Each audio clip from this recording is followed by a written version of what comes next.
Stop. Before you watch another minute, I have to show you this. This isn't just a story, it's a recording. The last emergency call made from this town was nothing but static and a scream. That call came from Centralia, Pennsylvania, over 50 years ago. Today, if you look for it on a map, you'll find an empty space, a ghost town. But the chilling truth is, it never really left. Its story is still unfolding right beneath the cracked and smoking asphalt. You've probably seen the movies, maybe even played the games. The eerie fog, the town that exists in a nightmare dimension, the feeling that you're being watched by something just out of sight. That's Silent Hill. But what if I told you the inspiration for that terrifying world is a real place? A place where the ground has been burning for decades, where the earth itself is trying to swallow what remains. This is the real-life Silent Hill. And what happened here? Well, scientists are still scratching their heads. There's a scientific explanation for the fire, sure. But for everything else that followed, that's where our story truly begins. The official story is simple enough. In 1962, a routine trash fire in an abandoned strip mine ignited an anthracite coal seam running beneath the town. A simple mistake with catastrophic consequences, but talk to the people who were there, the last residents who refused to leave, and you'll hear a different story. They'll tell you it wasn't an accident. They'll talk about whispers carried on the sulfuric wind, about shadows that danced in the smoke. The fire was just the beginning. It was what came after that turned Centralia from a small mining town into a legend of American horror. Imagine waking up not to the sun, but to the smell of sulfur seeping through your floorboards. Imagine your garden becoming so hot that the plants cook in the soil. Imagine sinkholes big enough to swallow a car, appearing overnight, venting poisonous gases directly from the earth's fiery breath. This was daily life for the people of Centralia. The ground beneath their feet was a labyrinth of fire, a subterranean inferno reaching temperatures of over 1,000 degrees Fahrenheit. The roads buckled and split open, releasing plumes of steam that gave the town a permanent, ghostly fog. It was literally a town descending into hell. One of the most infamous incidents happened in 1981. A 12-year-old boy named Todd Dombowski was playing in his backyard when the ground suddenly gave way beneath him. A steaming 150-foot deep sinkhole had opened up. He was clinging to a tree root, screaming for help as the hot, toxic gas swirled around him. His cousin managed to pull him out just in time. This event shocked the nation and was the final proof that the town was no longer safe for human life. The government finally stepped in, offering buyouts to the residents, urging them to evacuate. Most took the offer, leaving behind their homes, their memories, their entire lives. But some refused to leave. They were born in Centralia, and they intended to die in Centralia. They saw the government's intervention not as a rescue, but as a land grab. They believed the vast reserves of anthracite coal beneath their town were the real prize.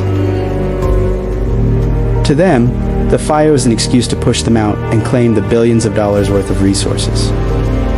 They barricaded themselves in becoming the self-appointed guardians of a dying town. They saw things, they heard things, they became part of the legend. As the population dwindled to just a handful of stubborn souls, the town took on a new, even more unsettling character.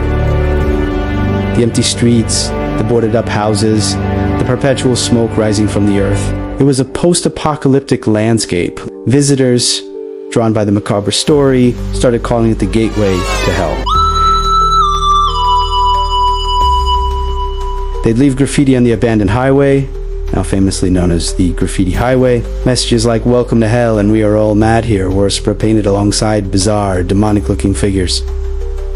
For a while, this stretch of buckled road became an art installation of the damned, a pilgrimage site for urban explorers and paranormal investigators. And the paranormal stories are rampant. People who have braved the smoking fields and derelict buildings report disembodied voices whispering from empty houses. They speak of shadow figures flitting at the edge of their vision, disappearing when they turn to look. Some have even reported feeling an overwhelming sense of dread, a feeling of being watched by an unseen malevolence that permeates the very air. Is it just the psychological effect of such a desolate place, or is something else at play? With the ground constantly burning and shifting, with toxic gases altering the atmosphere, could it be that the veil between our world and another is thinner here? Think about it. The fire, the smoke, the toxic fumes. These elements are present in countless ancient rituals for communicating with other realms. The constant state of decay and destruction gives Centralia a unique, powerful energy. It's a place stuck between life and death. The fire below is an unstoppable force of nature, a slow-motion disaster that has been raging for over 60 years and could continue for another 250. The town above is a skeleton, a memory of what once was. This duality is what makes Centralia so terrifying and so fascinating. It's not just a ghost town, it's a town with a burning, angry ghost. In the Silent Hill game, the town shifts into the other world, a rusted, hellish version of reality. The cracked earth is the portal, the steam vents are its breath. The stories from the last residents and the countless paranormal investigators suggest that the fire didn't just destroy a town, it awakened something ancient that was sleeping deep within the coal seams.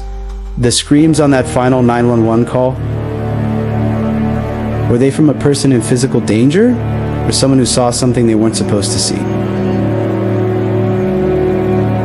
By 2013, the government invoked eminent domain to claim the remaining properties, and the last handful of residents were eventually allowed to live out their lives there, but their properties would be seized upon their death. The graffiti highway, that iconic symbol of Centralia's rebellious spirit, was covered with dirt in 2020 by the landowner to deter visitors. The town is being erased, piece by piece. But you can't erase a story like this. You can't bury a fire that spans miles underground. In Centralia, you don't need a shift. The other world is already there, just beneath the surface. Centralia is a wound on the face of Pennsylvania, a wound that refuses to heal. What is the ultimate fate of Centralia? Will the fire ever burn out? Will the stories of shadow people and phantom screams fade into obscurity, or will they only grow stronger as the physical town disappears?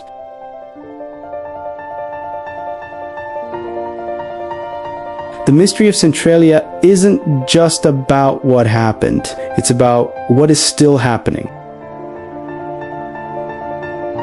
It's a living, breathing horror story, a testament to the terrifying power that slumbers just beneath our feet. The next time you see thick fog rolling in or smell a strange sulfuric scent on the wind, remember Centralia? Remember the town that was swallowed by fire? The real-life Silent Hill that still burns today? The science can explain the fire, but it can't explain the fear. And it certainly can't explain what you might see if you go looking for it. This is Beyond Horror Explained. Thank you so much for joining me on this journey into one of America's most chilling mysteries. If you enjoyed this deep dive, please hit that like button and subscribe for more explorations into the unknown. Let me know in the comments, what do you think happened in Centralia? Was it just a fire or something more? Stay curious, and I'll see you in the next video.